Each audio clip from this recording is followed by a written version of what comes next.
जय हिंद साथियों, नमस्कार। जैसा कि आप मेरे साथ देख रहे हैं, जेपीजी सर उर्फ बाबा के नाम से प्रसिद्ध राजस्थान में 14 सालों का इनका अनुभव रहा है। शिक्षा, मनोविज्ञान हो, चाहे साइंस हो, चाहे मैथ हो, और आप लोगों ने भली भांति पढ़ा भी होगा और कई विद्यार्थी जानते भी होंगे। लेकिन आप कहोगे सर ये चेहरा इतने दिन कहाँ था, तो आपको बताएं बड़ी फुर्सत से बनाया है तुझे मेरे यार। तो ये कितने समय बाद आपके सामने रूबरू हो रहे हैं। तो जेपीजी स्वागत है आपका।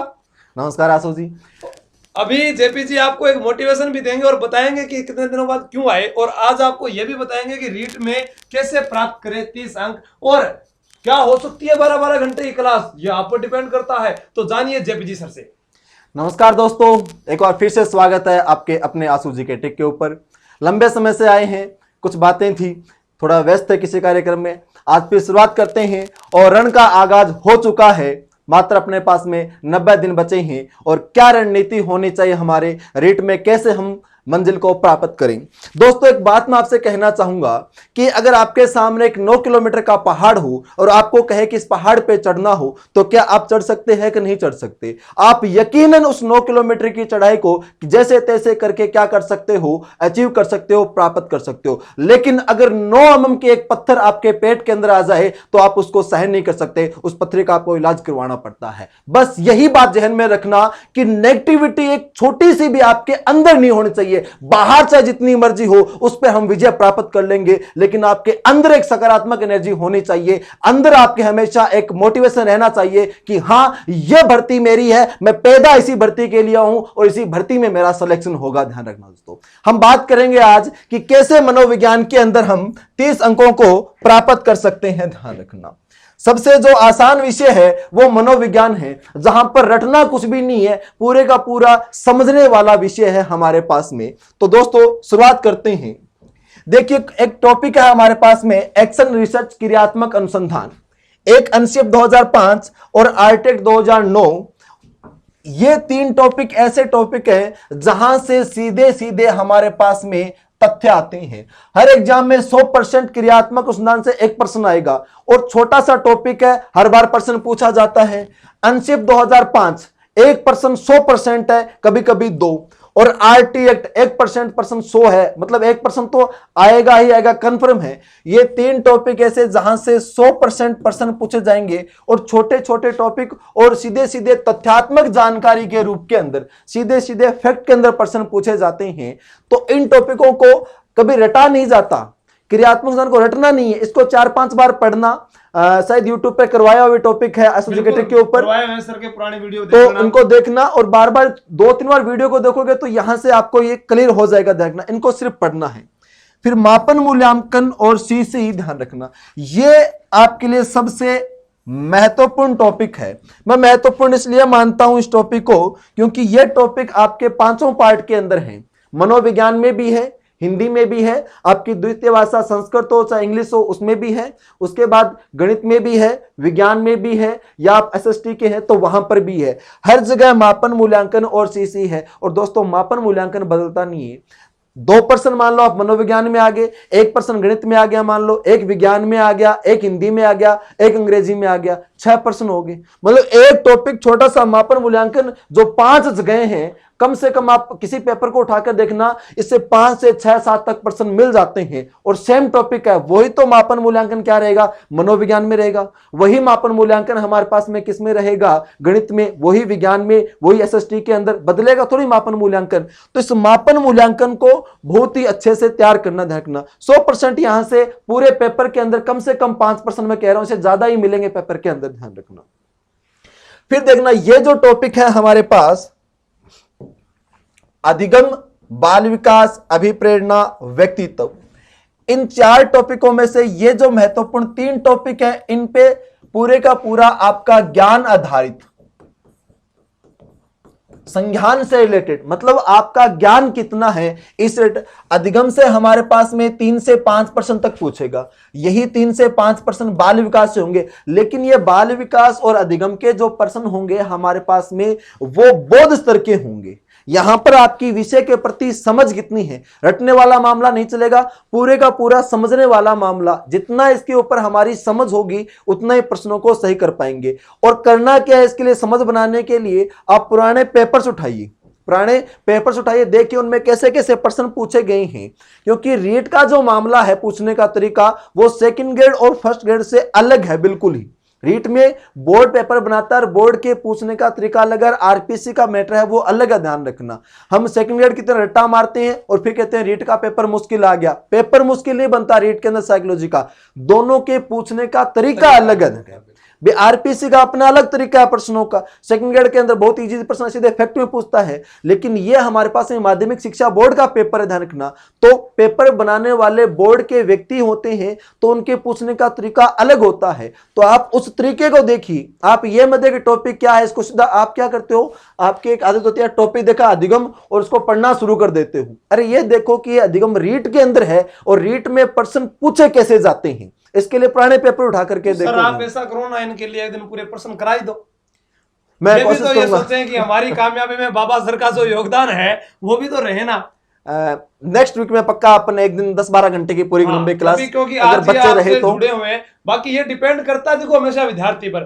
जब आपके लगभग 500 कमेंट आ जाएंगे यहाँ पर नीचे कि हाँ सर हमें पढ़ना है, आप करवा दीजिए, कितने विद्यार्थी शेयर करेंगे तो उसके दिन 12 घंटे क्लास कर देंगे। क्योंकि टीचर को भी एक मोटिवेशन, अभिप्रेरणा, ये मोटिवेशन नहीं होता सर भाई, आपको एक पीछे से जो फीडबैक आकर मिलता है, पुनर्फलन जिसको बोलते हैं, प्रतिपुष्टि जो हाँ, तो वो बच्चों की प्रतिपुष्टि होती है, वो शिक्षक के लिए होती है। बिल्कुल, और वो आप दोगे सर को तो उसके बाद में तो फिर देखता आपका मार। हम कहाँ रुकने वाले हैं, हमें कोई आकर कहे तो सही, मंजिल कितने भी दूर हो चलेंगे तो सही, गिरना संभलना ये तो इसके वो कहते हैं ना मंजिल के रास्ते के अनुभव है, लेकिन जहां तक हो सकता है भाला फेंकेंगे तो सही। द्वंद कहां तक पाला जाए, युद्ध कहां तक टाला जाए, तू राणा का वंशज है, फेंक जहां तक भाला जाए, फेंक भाला।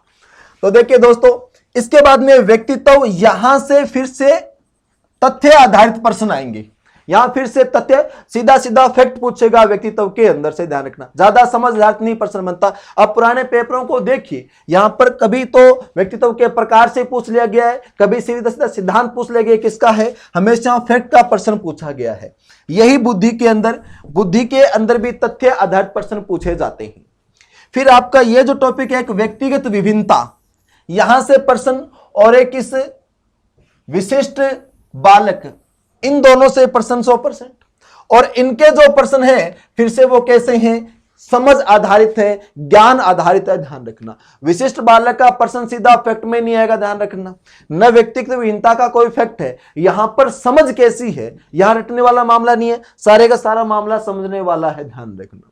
फिर समायोजन के अंदर से लगभग 100% आप यह मान लो कि रक्षा युक्ति से प्रश्न पूछेगा वो भी, या तो क्या मानसिक स्वास्थ्य को प्रभावित करने वाले जो 5 कारक है हमारे पास में मानसिक का, जिनमें आपका तनाव आता है, दबाव आता है, दुश्चिंता, कुंठा, भग्नाशा, वहां से बनता है प्रश्न, या बनेगा रक्षा युक्तियां। और आपको मालूम है आज तक एग्जाम के अंदर 13 से ही सिर्फ और सिर्फ 13 जो रक्षा युक्तियां वो पूछी गई है, 14वां रक्षा युक्ति पूछी नहीं गई, ध्यान रखना। तो आप है टोटल कितनी, 20 रक्षा युक्ति है, 20 रक्षा युक्तियों को रट लो, 100% समायोजन का प्रश्न आता है, हल हो जाएगा, ध्यान रखना। मतलब कंपटीशन के अंदर यहां पर आपको मनोवैज्ञानिक नहीं बनना है, आपको केवल अपना पेपर पास करना है।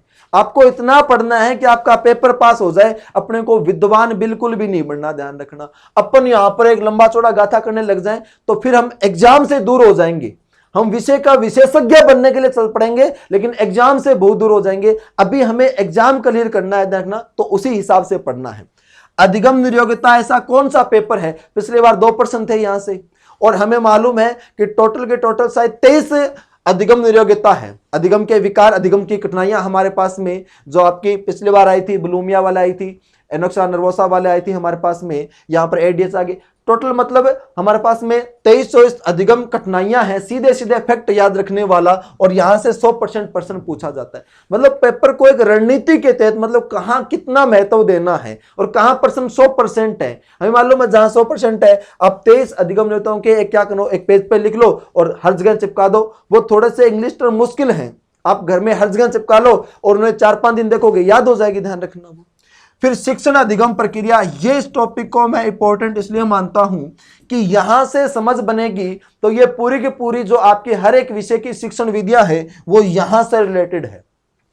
यहां तो प्रश्न है ही शिक्षण अधिगम प्रक्रिया के अंदर, लेकिन यह टॉपिक इसलिए महत्वपूर्ण है कि आपके अन्य चारों जो सब्जेक्ट है उन चारों सब्जेक्ट के अंदर शिक्षण विधियों के अंदर बेसिक यहीं से निकल करके जाएगा, पूरे का पूरा सारा बेसिक ये होगा, इसी पर आधारित। ये अच्छे से हो गया, शिक्षण विधियों वाला पार्ट बहुत शानदार तरीके से क्लियर हो जाएगा, तो इस पार्ट पे ध्यान देना।